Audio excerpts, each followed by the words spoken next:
বাগেরহাট শহরের ব্যস্ত সড়ক, চারদিকে যানবাহনের শব্দ, মানুষের কোলাহল।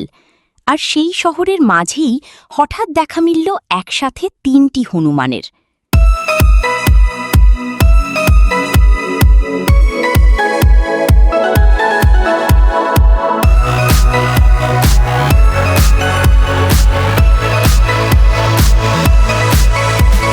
বন ছেড়ে লোকালয়ে চলে আসা এই প্রাণীগুলো এখন খাবারের খোঁজে ঘুরে বেড়াচ্ছে এক দোকান থেকে আরেক দোকানে, এক বাড়ি থেকে অন্য বাড়ি।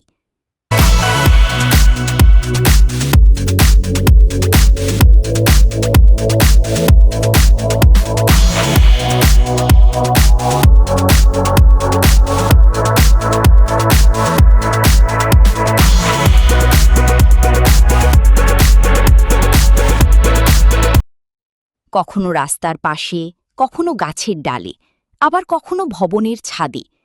৩টি হনুমান যেন অপেক্ষা করছে কেউ যদি একটু খাবার এগিয়ে দেয়।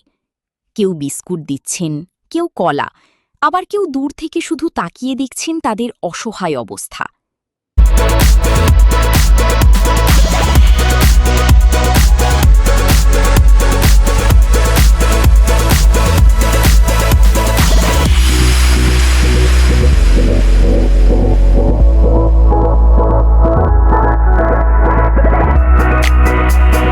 বিশেষজ্ঞদের মতে বনাঞ্চলে প্রাকৃতিক খাদ্যের সংকট, আবাসস্থল সংকুচিত হওয়া এবং মানুষের ক্রমবর্ধমান দখলের কারণে অনেক বন্যপ্রাণী লোকালয়ের দিকে চলে আসছে।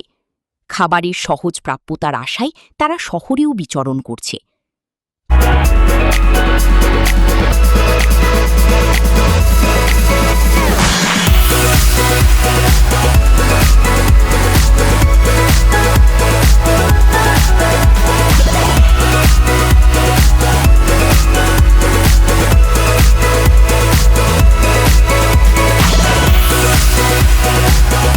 তবে বন্যপ্রাণী বিশেষজ্ঞরা বলছেন, বন্যপ্রাণীকে নিয়মিত মানুষের খাবার খাওয়ানো তাদের স্বাভাবিক আচরণ পরিবর্তন করতে পারে। এতে মানুষ ও বন্যপ্রাণীর মধ্যে সংঘাতের ঝুঁকিও বাড়ে। তাই তাদের নিরাপত্তা নিশ্চিত করার পাশাপাশি প্রাকৃতিক আবাসস্থল ও খাদ্যের উৎস সংরক্ষণ করাই সবচেয়ে জরুরি।